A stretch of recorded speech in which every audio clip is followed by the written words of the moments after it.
So the day before the Big Phoenix Lights brouhaha, you saw what, when, and where? But you're going to have to yell at us, hon. You're Okay. real close to the phone. On March 12th, after 8 p.m., my neighbor and I were standing outside talking, and at about between 8:15 and 8:40 p.m., out on our driveway, I was looking west. I noticed out of the corner of my eye several bright lights up in the sky, and my neighbor and I looked up, and I couldn't believe what we were seeing. There was a relaxed V formation of white to off-white or pale yellow lights headed our direction.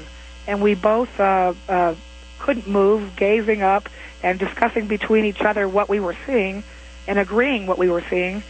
The difference between the Las Vegas sighting, the Las Vegas lights, and the Phoenix lights are this. There was no substance whatsoever between the Las Vegas lights, and there were many more of them in a V shape.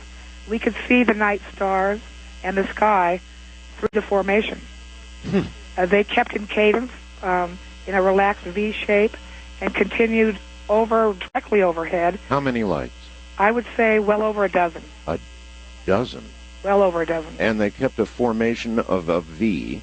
Of a relaxed V, more like a U almost. Got it. Formation. And in cadence, right in step with each other as they came over. I would estimate they were probably going 30 to 50 miles an hour when they approached us and went directly overhead, east-northeast, towards Nellis Air Force Base. Well, what about Peter's famous question? The size of your thumb if you hold it out, or your fist, or... Right. Also, our formation was quite large. Our major intersections on my end of town are 1 mile apart. And at first, when we first saw the lights, I thought, good Lord, it's the size of a couple of football fields wide. But as it approached our position and went overhead, I would say it went from Cheyenne to Craig Road. It must have been well over a mile wide. A fist doesn't get it. As the previous guest mentioned, a newspaper held up in front of your face would probably be about right. It was huge. It was very wide, very silent. It was a silent night on March 12th anyway, and we strained to hear anything, and with our mouths hanging open, it went directly overhead and just proceeded without pausing. That's another difference between us and the Phoenix lights. It did not pause. It did not stop. It just marched silently overhead and continued east-northeast. Peter, did you get many reports from the Las Vegas area that night? No. In fact, I got only one or two, Art, and that's the mystery of this thing, is how something like that can go over a major city at between 8:14 and 8:40 p.m., and we get only one light. There are many, many things about my job that are more a mystery than anything else, and I don't understand how that can happen, except to say, after what we just heard from the Phoenix area, it occurs to me that huge objects can go over a major U.S. city without and we being never noticed. hear about it. Well, I think I know why. And I've said this many times, and I'll say it again. People going about their daily lives, whether they're in a vehicle or they're, in the middle of some kind of job or doing a task or whatever, they look straight ahead. If they're driving, they look at the road, they look at the cars, they look at a lot of things, but they don't look at the sky. And even if they're walking, they tend not to look at the sky. People look at what's in front of them, not above them. And I honestly think that's how it happens, Peter. I don't know what other possible explanation there could be. Yeah, I know. Now, probably many of our listeners are saying, well, there's a good likelihood that Dorothy is mistaken on the date. And I'd like her to address that issue. In fact, she probably remembers when she and I first talked back in March of 97, I assumed, and I assumed in error, that she had gotten the date wrong in citing March 12th. I assumed that she had just skipped a day, as we often do. But could you tell us, please, Dorothy, how can you be sure that it was March 12th, that Wednesday night, and not March 13th? March 12th is my brother's birthday. There you go. He had been at my home a few hours earlier, having cake and ice cream and taking a picture, and it was a couple of hours after he had left when this whole thing occurred. And the next night, and after this sighting, I might add. I ran in and called Nellis Air Force Base. The airman that answered said he was in the basement, so he probably couldn't see anything anyway, and directed me to the UFO reporting, the National UFO Reporting Site. And then I called KLAS TV, Channel 8, locally, Right. and they hadn't seen anything. So I did call you, and then March 13th, the Phoenix Light sightings, and of course I always listen to Art Bell. I was listening to the program, and I could not believe what I was hearing. Mm-hmm. It sounded like the same thing, 24 hours after what I had seen, exactly, nearly. So March 12th was his birthday, and there's no doubt about it. And I know you questioned me over and over, and I was getting a little irritated because I know what I saw, and I don't know what I saw, but know I saw something, but I know when I saw it. Yes, and you got a good look at it.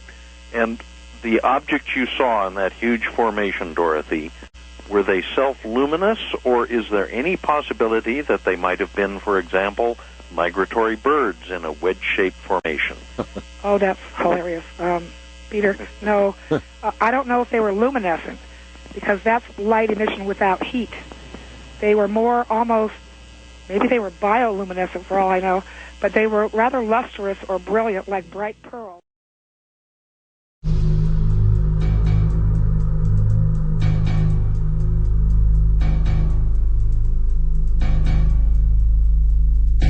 Of course, strangely, months later, the entire United States media woke up to what happened over a major U.S. city, and they broke the news just like it had happened the day before, the damnedest thing you ever saw.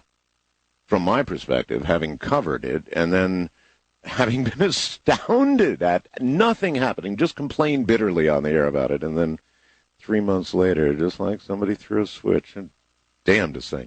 Anyway, we're going to enter a different phase of the show now with our guest, who is Peter Davenport from the National UFO Reporting Center. By the way, I want to stop for a second here, and I want to say, look here, folks, the National UFO Reporting Center is a resource that backs up the kind of work we do here. It's a non-profit, Washington non-profit deal, and, it's a doggone thankless job, and it's not remunerated. It's not. The only reason it even exists is because Peter pulls money out of his own pocket, something he absolutely ought not have to do. And so I'm asking you to make a donation to the organization that feeds us information on what the hell's going on out there. And I really mean out there. So if you care about it, you'll dig into your wallet a little bit and send whatever you can to Peter Davenport. Peter, how do they do it? Yeah, well, thank you for that, Art. And I'll give an address. I'll give them a few seconds to get a writing implement. We really appreciate those contributions. They help us provide email and the website service and long distance and all of the expenses that we have. Yeah, you're yanking it out of your own pocket. Peter, how long have you been doing this now? I've been doing this for almost 12 years, Art. Yeah. And to be honest with you, I wish I'd never heard about a UFO. But this job has hooks on it. Yeah. And once you start taking these calls and talking to people like Dorothy and Sue Watson and Stacy Rhodes, and you hear their stories, how can you turn your back on this and say, well, I've had enough? I know these things are real. You have seen them too. Of course. And I think it is crucially important that my fellow citizens, the American people, understand that this appears to be going on, and the press and their government is saying nothing or very little about it. And so without this program to get it out, it almost wouldn't exist. And Yes. That's how important this is. So if they can afford to send a few bucks, and that's all it takes is a lot of people sending a few bucks, where would they send it? They can send it to the National UFO Reporting Center, or NUFORC is the short form, NUFORC.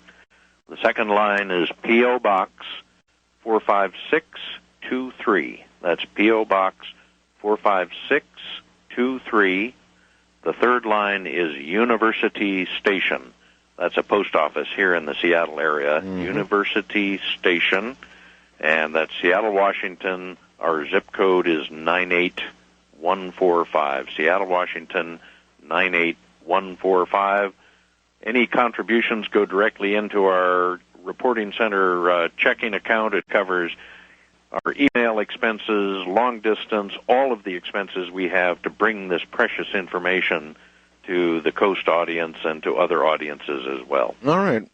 I hope they do it because it really is that important. And now we're going to move kind of into another segment of the program, still sticking with the whole Phoenix Lights thing, but into the area where we're going to talk to some experts about it. We have a doctor, physician, Dr. Lynn Kitai, and perhaps you can tell me something about her, Peter. That's right. She has been one of the most remarkable investigators of the Phoenix Lights case, and before